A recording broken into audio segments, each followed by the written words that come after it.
अस्सलाम वालेकुम। आप लोगों को स्क्रीन विजिबल है? यस मिस विजिबल है। वालेकुम अस्सलाम। अच्छा जी, असाइनमेंट सबमिट हो गया आप लोगों की? लास्ट वीक का टास्क था मैथड्स का। Yes miss. किसी का कोई क्वेश्चन है उन टास्क में से? ठीक है। अब आपके पास यहाँ से लैब 12 हमने हाफ कंप्लीट कर दी थी। यहाँ तक हमने लास्ट क्लास में छोड़ा था। पासिंग बाय रेफरेंस आज हमें कंटिन्यू करना था, ऐसे ही था? Yes miss. ठीक है। अच्छा जी, अब करेंगे क्या आप लोग? अपने पास सबसे पहले विजुअल्स भी ऑन रखिएगा क्योंकि हम इसके एग्जाम्पल भी साथ साथ कर देंगे। हमने बात की थी लास्ट टास्क में कि जब हम पास बाय रेफरेंस की बात करेंगे तो पास बाय रेफरेंस के अंदर आपके पास काम हो रहा होगा, जैसे आप पैरामीटर्स देते हैं डेफिनेटली उसमें भी पैरामीटर्स पास करेंगे, but the only difference between them is that कि आपके पास ना यहाँ पे एक रेफ का कीवर्ड यूज हो रहा होगा। ठीक है, पास बाय रेफरेंस में एक रेफ का कीवर्ड होगा जो आपको यूज करना होगा ताकि आप अपने पास यहाँ पे रेफरेंस दे सकें। ठीक है, जब भी आपके पास पास बाय रेफरेंस की बात होगी you have to use ref keyword. ये बोल दिया जाता है क्वेश्चंस में मोस्टली कि आपको पास बाय वैल्यू से करना है या पास बाय रेफरेंस से करना है। ठीक है, और मेरे क्वेश्चन इससे फर्क क्या पड़ता है? इससे फ़र्क ये पड़ता है कि आप अपने पास एक रेफरेंस वेरिएबल बनाते हैं। देखिए रेफ का बेसिकली कीवर्ड है। ठीक है, रेफ कीवर्ड क्या करता है, आपके पास जितने भी वेरिएबल्स होते हैं ना उनकी एक्चुअल वैल्यू को गेट नहीं करता, वो उनके एक्चुअल रेफरेंस के थ्रू वैल्यू गेट कर रहा होता है। देखिए जिस तरह से आपके पास कोई वेरिएबल है, आप जब भी वेरिएबल बनाती हैं तो उसकी एक मेमोरी एलोकेट हो जाती है। ठीक है, तो अगर मैं रेफ के कीवर्ड से बात करूँ ना कि अगर मैं रेफ का कीवर्ड क्यों यूज़ करना चाहूँ, तो रेफ का कीवर्ड आपकी एक्चुअल वैल्यूज को इटसेल्फ तो गेट कर रहा होता है, बट वो आपके रेफरेंस से वैल्यू को उठा के ला रहा होता है। इट मीन्स के मेरी मेमोरी में साइज जो है, लेट्स सपोज कि मेरी मेमोरी में 1096 एक एड्रेस है, वहाँ पे जाएगा, वहाँ उस रेफरेंस से मेरी वैल्यू डायरेक्टली गेट कर रहा हूँ। ऑल्दो ये आपके पास थोड़ा एफिशिएंटली है, इफेक्टिव है, क्योंकि अगर आप कोई पोजीशंस या फिर आप एरे टाइप से काम कर रहे होते हो वहाँ पे इंडेक्सिंग कर रहे होते हैं, इसी तरह यहाँ पे भी पोजीशंस बनी हुई होती है मेमोरी में, ब्लॉक ऑफ हर वेरिएबल की अलग मेमोरी होगी, तो वो उसके रेफरेंस से जाके उठा लेगा। तो जब आप मिस मेमोरी के अंदर रेफरेंस के आगे भी तो हम वेरिएबल का ही नाम लिख रहे हैं। देखिए वेरिएबल तो डेफिनेटली हैव टू डिफाइन ना, कि अगर मैं वेरिएबल का नाम ही डिफाइन नहीं करूंगी तो मुझे थोड़ी पता चलेगा कि मुझे आई की वैल्यू चाहिए, जे की वैल्यू चाहिए या के की वैल्यू चाहिए। ठीक है, देखिए रेफरेंस ऐसा है कि जिस तरह से आपके घर का एड्रेस, ठीक है, आपके घर है, आपके घर का एड्रेस है, लेट्स सपोज कि आपके घर का एड्रेस है 1069। ठीक है, ये मेरा एड्रेस है मेरे घर का। ठीक है, अब अगर सही। मैं कहती हूँ 1069 वाले घर का एड्रेस समझा दो, तो हो सकता है कि 4-5 लोगों को आपके घर का एड्रेस समझ में ना आए। बट अगर आपने कहा कि यार मुझे अली अहमद रहता है ना, उसके घर का एड्रेस आप बता सकते हैं वो कहाँ रहता है, हो सकता है कि 2-4 लोगों को पता हो अली के नाम से। सो ज़्यादा बेटर कौन सा होगा? आने वाला। हाँ, तो जो आप पहले वाला काम करती है ना, वो आपके पास होता है नॉर्मल जो पास बाय वैल्यू, आप डायरेक्टली वेरिएबल के नाम से किसी के भी नाम से कॉल कर रहे हैं डायरेक्टली। ठीक है सही। और अगर रेफरेंस की बात करते हैं तो फिर उसका एड्रेस मेमोरी से उठा के हम उसको देख रहे होते हैं। ये फर्क है खाली।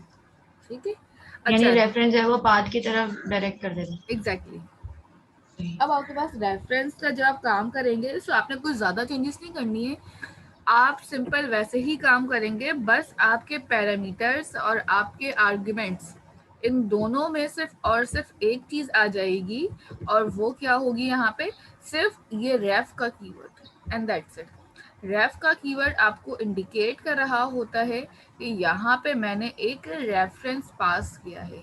जब आप अपने पास पैरामीटर बना रहे होंगे तब भी आप रेफ का कीवर्ड देंगे, जब आपके पास मेथड बन जाएगा, आप कॉल कर रहे होंगे आर्ग्यूमेंट्स को, तब भी आप रेफ का कीवर्ड देंगे, and that's it. This is the whole concept of using pass by reference. ये बहुत इजी है, तो होपफुली इसमें कोई प्रॉब्लम या इसमें कोई कंफ्यूजन आप लोगों को नहीं होगी। ठीक है, अच्छा, एक तो से यही वाली एग्जांपल हो गई। नीचे आए थोड़ा सा स्क्रॉल डाउन करके,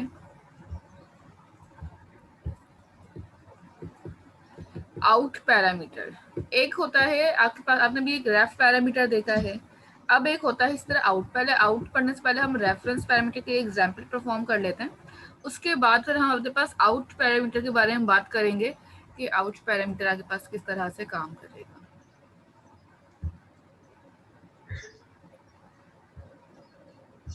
मिस हो गई एग्जाम्पल।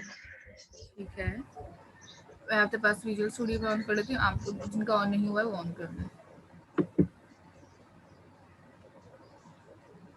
और बाकी स्टूडेंट्स को कोई कंफ्यूजन है इसमें तो वो भी पूछना है। बस मुझे नहीं आया समझ। देखिए उधर रेफ का कीवर्ड क्या करता है, आपके पास ना रेफरेंस होल्ड कर रहा होता है। ठीक है, रेफरेंस मतलब कि किसी का भी एड्रेस का रेफरेंस हो सकता है, किसी के घर का रेफरेंस हो सकता है, किसी के एरिया का रेफरेंस हो सकता है, कहीं का भी रेफरेंस हो सकता है ना। तो इसी तरह यहाँ पे देखिए लिखा हुआ भी, pass by reference is used when rather than using the value of a variable the reference is used to get the actual variable itself. ठीक है, तो आपके पास एक घर है, उस घर में 4 लोग रहते हैं। ठीक है, तो आप 4 लोग उस घर का रेफरेंस क्या देंगे। अब आपके घर मुझे आना है लेट सपोज, तो आप मुझे अपने घर का क्या ऐसा बताएंगे कि क्या चीज़ मुझे पता हो कि उससे मैं डायरेक्टली अभी घर पहुंच जाऊँ। ऐसा तो नहीं हो सकता है ना कि लेट सपोज अगर जी उजैर जौहर में रहते हैं तो मैं जौहर पहुंच जाऊं, बट किसी जौहर का उजैर ने मुझे ब्लॉक नहीं बताया। बस उजैर ने कहा कि आप मेरे घर आ जाएं, जौहर आ जाएं, मैं आपको बता दूंगा वहां से रास्ता। अब मैं जौहर तो आ गई, लेकिन क्या मैं उजैर के घर तक पहुंचूंगी? नहीं। नहीं पहुंच सकती, क्योंकि मुझे तो एड्रेस ही नहीं पता। मुझे डायरेक्ट एड्रेस ही पता ना, मुझे सिर्फ उजैर पता है, तो Uzair is my variable right now. ठीक है, अब उजैर के घर तक पहुंचने के लिए मुझे एक क्या चाहिए होगा, कोई ना कोई वेरिएबल का रेफरेंस। ठीक है, लाइक उजैर तो वेरिएबल हो चुका है, अब उसका रेफरेंस चाहिए होगा। फॉर एग्जाम्पल उजैर कहेगा ब्लॉक 10 में मैं रहता हूँ। ठीक है, तो अब ये क्या आ रहा है, जौहर ने में उजैर ने एक रेफरेंस दिया है ब्लॉक 10 का। इसी तरह फिर ब्लॉक 10 के अंदर जब मैं जा रही हूँ तो उजैर मुझे कह रहा है कि मिस आप ब्लॉक 10 के अंदर आने के बाद यहाँ पे एक गली आएगी, दुकान आएगी, और फिर इससे सीधा लेफ्ट राइट करके आप आ जाइएगा। ठीक है, तो ये उजैर ने मुझे पूरा एक कंप्लीट पार्ट डिफाइन किया है। ऐसा ही होगा उजैर। जी मिस। ठीक है, तो जब आप अपने पास बाय रेफरेंस यूज करते हैं ना, तब भी ऐसे ही होता है। आप उसको पूरा पाथ बता रहे होते हैं कि आपके मेमोरी में जो वेरिएबल स्टोर हुआ है। लेट सपोज कि ये एक वेरिएबल स्टोर हुआ है मेरे पास टेस्ट, या एक वेरिएबल मेरे पास स्टोर हुआ है आई। तो इनके रेफरेंस, इनका जो एड्रेस मेमोरी में होल्ड हुआ है, वहां से ये डायरेक्ट गेट करना स्टार्ट करेगा पैरामीटर बाय रेफरेंस। ये काम करते हैं आपके पास जितने भी पैरामीटर्स मेरे पास बन रहे होते हैं, वो डायरेक्ट मेमोरी से आपका एड्रेस उठा के काम करते हैं। पास बाय वैल्यू सिंपल आपके पास जो है काम क्या करेंगे, आपके वैल्यू की जो भी होगी उसको डायरेक्टली एक्सेस करेंगे वेरिएबल की। पास बाय रेफरेंस वेरिएबल के एड्रेसेस पे काम करते हैं। ठीक है, यहाँ पे लिखा हुआ भी है effectively the thing that is passed into the method is the position और address of a variable in memory. ठीक है, तो आपके पास ये बता रहा है कि पोजीशन हो सकती है, कोई अगर एरे बना लिया है, या अगर आपने address of variable in memory, या तो फिर आपने एड्रेस को आप डिफाइन कर रहे हैं मेमोरी के, rather than content of the variable. Variable के अंदर क्या आ रहा है इससे मुझे फर्क नहीं पड़ेगा। यहाँ पे वेरिएबल के अंदर क्या एड्रेस है उससे फर्क पड़ता है पास बाय रेफरेंस। समझ आ रही है? अब आपके पास 5 मिनट है। ठीक है, इन 5 मिनट में आपने करना क्या है, आपके पास विजुअल स्टूडियो ऑन करें जल्दी से अपना। जब तक आपके आसानी के लिए मैं एक और चीज़ खोल देती हूँ।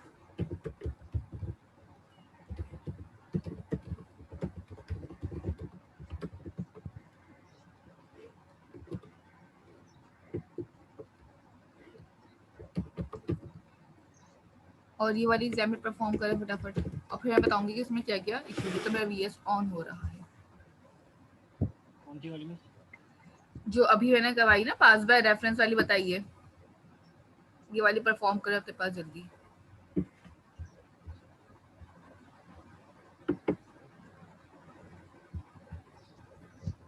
मिस 12.4 या इससे ऊपर वाली?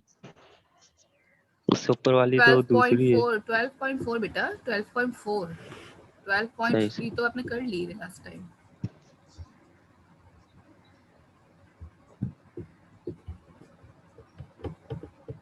मैं कुछ चीजें निकाल रही हूँ आपको देने के लिए।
अच्छा जी, यहाँ पे मैं भी एग्जांपल दिखा देती हूँ करके, ताकि जिन लोगों को अभी भी कंफ्यूजन है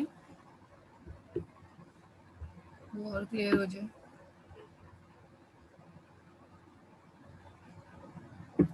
लेट्स सपोज मैंने यहाँ पे अपने पास आके एक मेथड बना दिया है। ओके, एक मिनट, ये सारे मेथड्स बने हुए ही है ना, इनको एक जगह करके नीचे कर देते हैं और अपना ऊपर एक फ्रेश मेथड बना देते हैं। ठीक है, यहाँ पे से इसके नीचे। ठीक है, यहाँ पे आते हैं सबसे पहले। और लेट्स सपोज मैंने अपने पास एक कोई मेथड बना सकता है, ज़रूरी नहीं है कि आपने पास स्टैटिक टाइप तो कर रखे हैं फिलहाल अभी, लेकिन आपके पास वाइट टाइप भी ले सकते हैं, इंटीजर टाइप भी ले सकते हैं आप। ठीक है, पब्लिक लेट्स अगर मैं वाइट टाइप का बना लूँ, क्योंकि आप लोगों को इंट में प्रॉब्लम होती है। ठीक है, पैरामीटर आपके पास कोई भी सकता है, मैंने PAR के नाम से बना दिया एक मेथड। ठीक है, और यहाँ पे आके इसके अंदर एक रेफ का कीवर्ड यूज़ किया, इंटीजर आई लिया, और इसके बाद आपने यहाँ पे आके इसकी बॉडी ओपन क्लोज करनी है मेथड की, और इसके अंदर आपने सिंपल रिटर्न क्या कर दिया, आई मल्टीप्लाई बाय आई। ठीक है, दैट्स इट। ये मैंने यहाँ पे छोटा सा अपने पास काम परफॉर्म किया है। अच्छा, ये जो पुराना कोड मेन के अंदर हुआ हुआ है ना, लैब 11 का ही ये सारा काम हमने लास्ट टाइम भी किया था। इन सबको तो मैं कमेंट कर रही हूँ, इसकी मुझे नीड नहीं है। हमें सिर्फ काम किस तक जो होगा वो हम यहाँ पे रखेंगे ठीक सामने, ताकि आप लोग को समझने में आसान हो। मेन के अंदर आने के बाद यहाँ पे आपने सिंपल क्या लिखना होता है,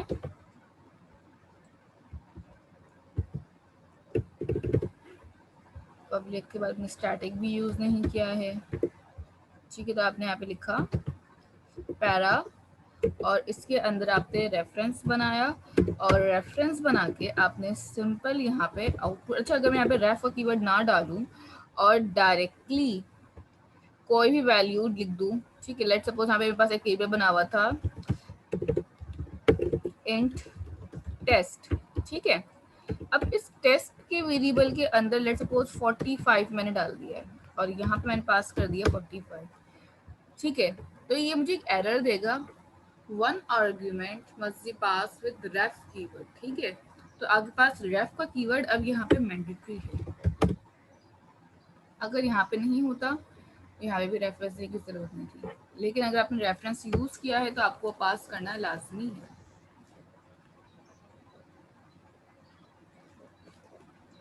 मिस हम यहाँ पे रेफ के आगे डायरेक्ट वैल्यू भी दे सकते थे ना, डेस की जगह। वैल्यू से कोई फर्क नहीं पड़ता, लेकिन जब हम रेफ कीवर्ड यूज करते हैं तो हम प्रोबेबली कोशिश करते हैं कि मेरे पास जो भी रेफरेंस जाए वो वेरिएबल का जाए। ठीक है, अदरवाइज तो फिर वो मीनिंगफुल नहीं रहता रेफ का कीवर्ड यूज करना। तो अगर आप डायरेक्ट उसको वैल्यू दे देंगे तो फिर वो वैल्यू एक अलग एड्रेस पर चली जाएगी, वो वेरिएबल्स के एड्रेस को तो होल्ड ही नहीं कर पाएगी। इसलिए ठीक है, आउटपुट में कोई भी चीज प्रिंट होती हुई नजर नहीं आ रही होगी आप लोगों को, ऐसा ही है। कंसोल डॉट राइट लाइन लगा लीजिएगा और उसके अंदर ये पूरा काम आपने उठा के रख दिया। ठीक है, दैट्स इट। जैसे एक और ब्रैकेट आएगा, यहाँ पे आपने इसके मेथड्स के ब्रैकेट्स नहीं लगाए।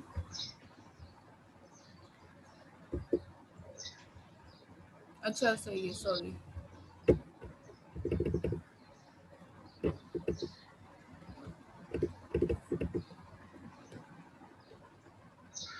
नहीं बस सही था, बस वहाँ पे एक ब्रैकेट की कमी थी, अंदर टेस्ट रेफरेंस टेस्ट ही नहीं। अच्छा, रेफ का कीवर्ड ही मिसिंग है यहाँ पे।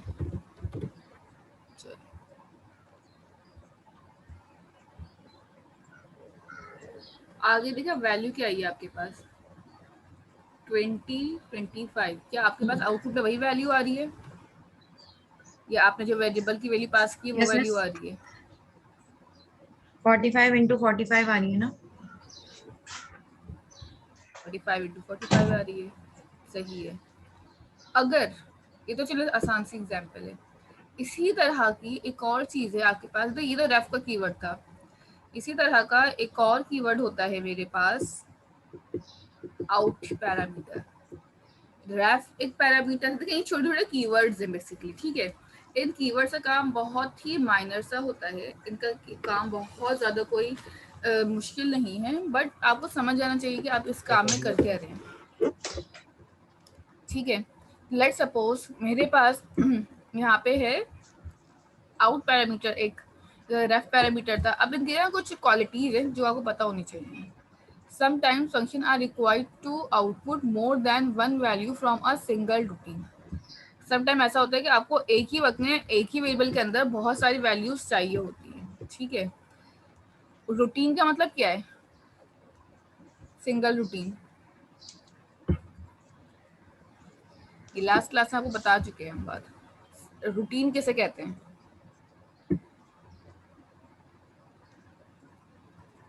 बस रूटीन तो नहीं बताया शायद। नहीं बताया? नहीं,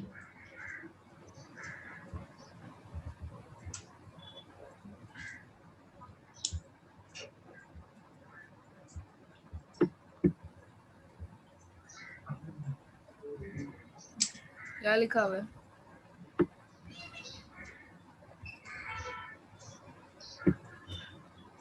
सब रूटीन्स क्या होते हैं? फंक्शन जो आप टॉपिक पढ़ रहे हैं वही तो है सब रूटीन। मेथड्स को आप सब रूटीन ही तो कहते हैं, यही लिखा हुआ है ना यहाँ पे। अगर बस प्रोग्रामिंग अब तो मिस फिर रूटीन, रूटीन को जो है वो क्लास कहते हूँ। सब रूटीन का मतलब है एक अलग से प्रोग्राम बना देना। आप रूटीन बोल रहे हैं, उसको सब रूटीन बोल रहे हैं। एक फंक्शन बोल प्रोग्राम, रहे एक अलग छोटा सा कोड, ब्लॉक ऑफ कोड जो अलग ही परफॉर्म हो, अलग से ही काम करे सिर्फ, और उसका काम वही हो जो उसके अंदर डिफाइन हो, इसके अलावा वो कुछ ना करे। जस्ट लाइक मेन भी आपके पास सब रूटीन है, बट मेन के अंदर आप बहुत सारा काम एक साथ डिफाइन कर रहे होते हैं। ठीक है, सब रूटीन क्या करता है कि आपके पास एक वक्त में एक स्पेसिफिक अलग से जो आप टास्क बना के रख रहे हैं सिर्फ वही परफॉर्म कर रहे हैं। इसको आप फंक्शन देखें, एक ही ना, आप उससे कंफ्यूज नहीं हो कि वो रूटीन है कि सब रूटीन है कि फंक्शन है, प्रोसीजर्स है या मेथड्स है। आप एक बात इस समझिए, रूटीन रूटीन तो फिर सब रूटीन से ऊपर हो गया ना, तो मेथड से ऊपर तो क्लास होती है। देखें मेथड से ऊपर तो क्लास होती है, लेकिन आपको क्लास अभी नहीं पता कि क्लास क्या चीज़ है।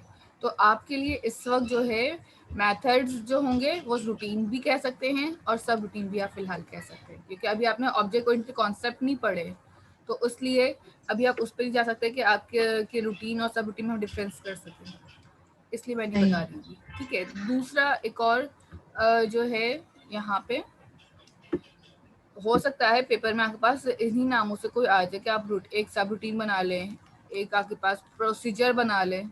ठीक है, इन नामों को भी याद रखिएगा अपने माइंड में। Using output parameter pass are variable to method by reference. ठीक है, आपके पास जो आउट पैरामीटर, देखें आउट का पैरामीटर क्यों है, आउटपुट देने के लिए। ठीक है, इसी तरह पास करने के लिए रेफरेंस भी होगा इसमें। The value of the variable that are passed by reference are unimportant। ठीक है, आपके पास ये इम्पोर्टेंट नहीं है, अनइम्पोर्टेंट बात है कि अगर आप वेरिएबल को कोई रेफरेंस पास कर रहे हैं, जरूरी नहीं है, बहुत इंपॉर्टेंट काम नहीं है, अगर आप ना के तो कोड नहीं चलेगा, ना भी करे तो चल जाता है normally. Those values will be overwritten by the function। ये वैल्यूज जो है ओवरराइट हो जाती हैं जब आपके पास फंक्शन कॉल हो रहा होगा। It never required the variable to initialize the starting value before they are referenced। ठीक है, तो यहाँ पे एक बार जब भी आप रेफरेंस दे रहे होंगे, स्टार्ट कर रहे होंगे वैल्यूज को, तो आपको इनिशियलाइजेशन की जरूरत नहीं पड़ेगी। Although you could initialize your input variable with meaningless value before passing them into a function and that will fill them and with real। ठीक है, तो आपके पास यहाँ पे मीनिंगलेस वैल्यू भी आप पास कर सकते हैं। मतलब कि लेके यहाँ पे आपके पास एक एग्जाम्पल है, मैंने यहाँ पे सिंपल एक लिख दिया वेरिएबल टेस्ट और आउटपुट पैरामीटर पास कर दिया। टेस्ट के अंदर कोई भी वैल्यू नहीं गई। ठीक है, टेस्ट के अंदर कोई भी वैल्यू अभी मैंने पास नहीं की, like test is equal to 5, test equal to 6, या यूजर से इनपुट आ रहा है टेस्ट में, स्टिल कोई एरर नहीं आया। अगर मैं ये काम यहाँ पे करूँ, ठीक है, यही वाला काम विजुअल स्टूडियो शेयर हो रहा है, यस मिस। अगर ये काम हम यहाँ पे करें इस तरह से, ये ऐसी एग्जाम्पल है, एरर आ जाएगा आपके एरर आ पास। गया। रेफ का कीवर्ड हमेशा वैल्यूज के साथ रेफरेंस उठा रहा है आपका। ठीक है, समझ आई बात। Unassigned Yes, local miss. Variable test, but अगर मैं इस रेफ की जगह पे आउट कर दूं ऑन बोथ साइड, अब आप देखें, इट मीन्स दैट कि इसको अगर हम फिलहाल थोड़ी देख ले, कंसिडर ना भी करें, या खाली रिटर्न आई भी लिख देते, कोई मल्टीप्लाई नहीं करते, कुछ और वैल्यू पास कर देते, रिटर्न 0 कर दें, लेट सपोज चलें। ठीक है, तो इट मीन्स दैट कि हो क्या रहा है यहाँ पे कि रेफ को फर्क नहीं पड़ता कि अगर वैल्यूज मेरी कुछ भी आ आउट को रही है। ठीक है, सॉरी, आउट को फर्क नहीं पड़ता, लेकिन अगर रेफ में वैल्यू नहीं दूंगी तो फर्क पड़ेगा। ठीक है, आउटपुट पैरामीटर, ये आउट का जो है आउटपुट के लिए यूज होता है, शॉर्टकट है इसका, शॉर्ट फॉर्म इसका कहते हैं। ठीक है, तो ये अगर आउटपुट पैरामीटर है, कोई वैल्यू इनिशियलाइज नहीं की, उसको तकलीफ नहीं होगी, उसको कोई इशू नहीं होगा। बट अगर इसकी जगह रेफ होता, इसकी जगह कोई और वेरिएबल होता, तो डेफिनेटली उसको प्रॉब्लम होती, वो डायरेक्टली गेट आपकी वैल्यूज को नहीं करता। ठीक है, ये फर्क है आपके पास। लेट सपोज यहाँ पे i इक्वल टू 1, बस लास्ट में हमने इनिशियलाइज कर दिया आउट, तो मैं यहाँ पे भी काम करती हूँ, मैंने कर दिया यहाँ पे i इक्वल टू 0। अच्छा, एक बात, क्वेश्चन है, आउटपुट में क्या प्रिंट होगा? 0, जो यहाँ पे दिया हुआ है। नहीं, वैसे क्योंकि कंसोल राइट लाइन के अंदर तो हमने टेस्ट लिखा हुआ है ना, तो यहाँ 0 कैसे प्रिंट होगा? 0 तो प्रिंट हो रहा है, देखें, क्योंकि वो भी 0 ही है। एग्जैक्टली देखें, टेस्ट 0 नहीं है, टेस्ट के अंदर वैल्यू गई है 0। देखिए, सबसे पहले आपका कोड रन होगा, ये कहाँ पे आएगा? आउट पैरामीटर के पास, एक मेथड पे, जहाँ पे क्या लिखा हुआ है ये वाला, ये आपके पास पैरामीटर के पास आ जाएगा यहाँ पे। ठीक है, इसको देखा कि आउटपुट का पैरामीटर है, आउटपुट के पैरामीटर के अंदर आने के बाद इसको यहाँ पे वैल्यू नजर आ रही है कि 0 इनिशियलाइज हुई है, ये वैल्यू उठाएगा यहाँ से और वापस कंसोल में जाके प्रिंट करेगा। सिंपल। इसमें आपके पास जो काम होता है ना, वो उल्टा चलता है। आउटपुट पैरामीटर में आप स्टार्टिंग में वैल्यूज पास नहीं करते, कोई इशू नहीं आता, but you have to pass at the end of the code your parameters value और योर आर्गुमेंट वैल्यू। ठीक है, पूरा कोड करने के बाद आखिर में मैंने इसको वैल्यू डिफाइन की है अपनी। तो अगर आप स्टार्टिंग में अपने मेथड्स को वैल्यू नहीं देना चाहते, आपने कहा है कि सोचे कि मैं बाद में वैल्यूज पास कर दूंगी या बाद में आपके पास काम कर लूंगी, तो आप वहां पे फिर आउट का पैरामीटर यूज किया करें। जब आपको इनिशियली नहीं पता कि क्या वैल्यू जानी है, इनिशियली नहीं पता कि किस तरह से वैल्यू जानी है, तो फिर आप आउट का पैरामीटर यूज कर रहे होते हैं। ठीक है। सही। अच्छा, आउट के पैरामीटर के बाद यहाँ पे इसकी एक और एग्जाम्पल है, ठीक है, जिसके अंदर हमने आउट का पैरामीटर पास किया हुआ है, जिसके अंदर हमने एक नेम लिया हुआ है और एक एज ली है। ठीक है। अब यहाँ पे आप एक चीज देखिएगा, हम हमेशा जब भी काम करते हैं अपने मेथड्स के अंदर या मेन के अंदर, तो इनपुट कहाँ आता है? मेन के अंदर आता है। अब क्या अगर हो रहा है, रिटर्न टाइप होता है तो मेन के अंदर आता है, और अगर वॉइड होता है तो फिर हम उसमें ले भी ले सकते सकते हैं, हैं। बिल्कुल। यहाँ पे अब क्या हो रहा है, आपके पास एक मेथड बना हुआ है और उस मेथड के अंदर अब चेक करें, मैंने कहाँ पे इनपुट लिया, मेथड के अंदर ही ले लिया। क्यों? क्योंकि मुझे यहाँ पे जो दो आउटपुट पैरामीटर्स आए थे उनको वैल्यू तो असाइन करनी है, भले वो आप एंड में करें भले आप वो स्टार्ट में करें। तो मैंने यहाँ पे दो पैरामीटर बनाए, एक नेम के नाम से और एक एज के नाम से। यहाँ पे आप आए, आपने एंटर योर नेम और एंटर योर एज ले ली। ये वाला नेम सही। आपके इस पैरामीटर में आया, दूसरा वाला भी यहाँ पे आएगा। यहाँ तक आने के बाद अब आपने इन दोनों में योर नेम इज जो भी आपका वेरिएबल है एंड योर एज इज ये आपका वेरिएबल है।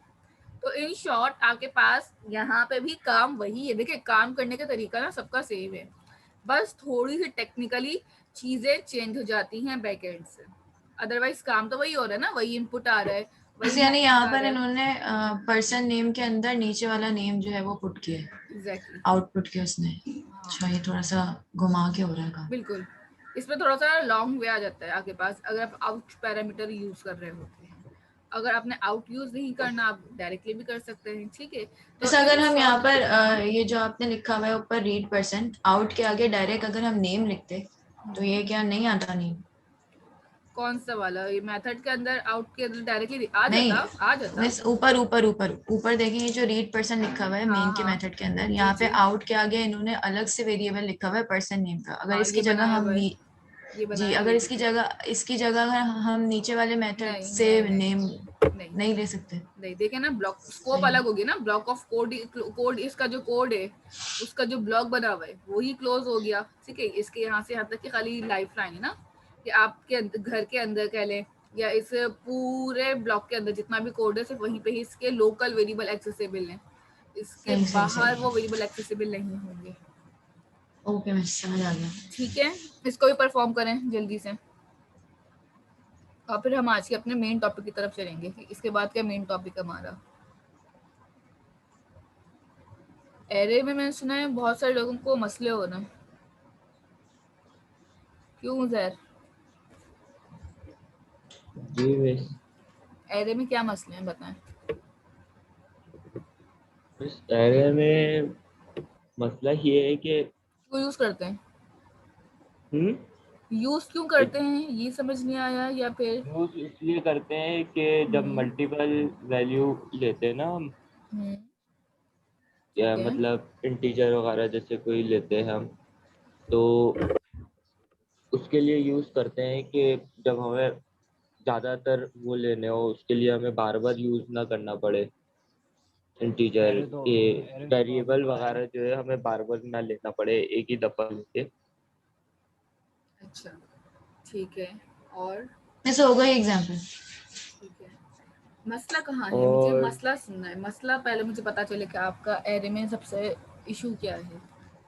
मिस एरे मेरे आपने तो साथ तो पढ़ा है। इतना खैर मसला नहीं है क्योंकि कल मैंने समझा है दोस्त हम्म से, तो इतना थोड़ा मसला नहीं है, अभी वो चलता रहेगा तो कवर हो मीन्स जाएगा बस अपना। एरेज के अंदर जो है ना, जो अरिथमेटिकल ऑपरेशंस वगैरह है ना, इनके अंदर फ्लुएंट होना है। थोड़ा सा वहाँ पे अटकते हैं जब लूप्स लगा रहे होते हैं ना, या कोई फंक्शन परफॉर्म करना होता है तो उनके आंसर्स के लिए, स्पेशली 2D एरेज के अंदर जब मैट्रिसेस की एडिशन वगैरह करनी है ना। ठीक है। हम्म। अब आ जाते हैं आपके पास इस टॉपिक के बाद एरे पे। यहाँ से आपके पास एरे से स्टार्ट हो रहे हैं, ठीक है। ये स्क्रीन विजिबल है एरे की आप लोगों को? Yes miss. जी मिस। ठीक है, देखिए एरे बेसिकली ये तो आप लोगों को पता है कि आपके पास अगर मुझे बहुत सारी वैल्यूज होल्ड करनी तब हम यूज करते हैं, बट हमेशा याद रखिएगा एरे हमेशा सेम डेटा टाइप का मल्टीपल डेटा होल्ड करता है, ठीक है। अगर मैं इंटीजर बना रही हूँ ना, इंटीजर टाइप का एरे बना रही हूँ, तो सिर्फ वो इंटीजर टाइप की ही वैल्यूज होल्ड करेगा। अगर मैं स्ट्रिंग टाइप का एरे बनाऊंगी तो एक वक्त में सिर्फ और सिर्फ वो स्ट्रिंग टाइप की ही वैल्यू होल्ड करेगा। एरे एक सिंगल, देखें एरे की एग्जांपल आप ऐसे समझें कि मैं इंट ए लिखती हूँ is equal to 2 comma 2 comma और कॉमा के बाद मैंने यहाँ पे लगा दिया 4 6 9 3 8। इस तरह से क्या मैं लिख सकती हूँ? क्या मैं अपने यस मिस। पास? वेरी यस मिस लिख गुड। सकते हैं। हाँ तो जरा आप लिख के जरा अपनी स्क्रीनशॉट दिखाएं कि कैसे लिखा है आपने। इस इंट के अंदर हम और नहीं वैल्यूज भी मिस, स्टोर नहीं कर लिख सकते हैं। अच्छा ठीक है, अब 1 मिनट उम्मे हानि ने कहा है ये हो सकता है कि now let's come on my visual studio screen, यही वाली है, ठीक है। जी। मेन में आ जाए जरा, और मैंने ये एज इट इज लिख दिया, ठीक है। क्या कह रहे हैं वो, जरा पढ़ें इसको।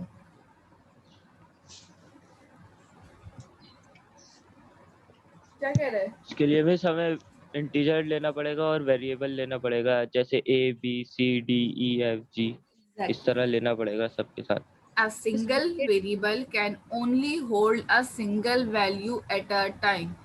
ये बात आप सेशन 2 से पढ़ते हुए आ रहे हैं कि एक वेरिएबल एक वक्त में एक ही वैल्यू होल्ड करता है, एक से ज्यादा वैल्यू होल्ड नहीं कर सकता, ठीक है।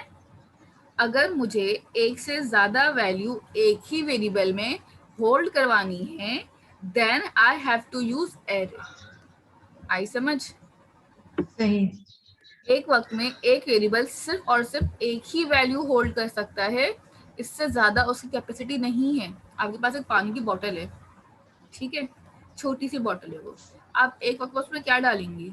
पानी डालेंगी, जूस डालेंगी, या फिर उसमें कोई हॉट वाटर या फिर कोल्ड कॉफी या इस टाइप की कोई एक वक्त में एक चीज डालेंगी, या फिर आप ऐसे करेंगी कि थोड़ा सा पानी डाला, उसके बाद ऑरेंज जूस डाल दिया उसी बॉटल में, थोड़ी सी कोल्ड कॉफी भी डाल दी, और फिर उसके अंदर आप चाह रही हैं कि ना मैं इसके अंदर थोड़ा सा ना मिंट लेमनेड भी डाल दूँ, कैसा टेस्ट लगेगा आपको? कॉकटेल जैसा। कॉकटेल नहीं होगा, फिर वो कुछ उससे भी तो वर्स्ट कुछ बन जाएगा। तो उम्मे ने जो भी आंसर दिया है ना वो बिल्कुल वो कॉकटेल वाला ही है कि एक वक्त में आप इतनी सारी चीज़ें होल्ड कर लें, तो इट्स नॉट पॉसिबल कि आप किसी सही सही। भी प्रोग्रामिंग लैंग्वेज में ये काम कर सकें, ठीक है। अब आपने करना क्या है यहाँ पे कि सबसे पहले अगर आपको एक ही वेरिएबल में बहुत सारी वैल्यू होल्ड करनी है तो आप एरे चूज करेंगे। एरे की भी बहुत सारी टाइप्स हैं, अभी मैं उन टाइप्स के ऊपर नहीं जा रही, अभी हम सिर्फ पढ़ रहे हैं सिंपल एरे, ठीक है। अगर आपको सुननी है टाइप्स तो आप सुन लें। आपके पास 1D एरे होता है, ठीक है, आप 1 डायमेंशनल के एरे होते हैं ठीक है। 2D होता है, कहाँ तक पढ़े आप लोगों ने? 2D वैसे तक अभी 2D तक ही पढ़े। 3D भी पढ़ना है? जी मिस, पढ़ा दो। आज नहीं सर मैं आपके पास कहाँ तक डायमेंशन जा सकते हैं, कोई आइडिया है? नहीं। पता नहीं। 8 डायमेंशन तक जा चुके हैं एरेस, याद रखिएगा। और चाइना में इस वक्त काम हो रहा है 8 डायमेंशन पर, याद रखें इस बात। अच्छा जी, इसके अलावा मैंने यहाँ पे कुछ पिक्चर्स निकाल के रखी हुई थी, ठीक है। अगर ये नज़र आ रही पिक्चर आपके पास? Yes miss. एरे जी स्टार्ट मिस। करने से पहले ये एक छोटी सी पिक्चर है, ये कॉल बाय रेफरेंस की है, ठीक है, जिसमें आप वैल्यूज की जगह पे उनके वेरिएबल को प्रेफर कर रहे होते हैं जो कि उनके एड्रेस के अंदर होल्ड, ये एंड का ऑपरेटर जो ना एड्रेस ऑफिस हम कहते हैं %, ये आपके पास रेफरेंस होल्ड करके काम कर रही होती है।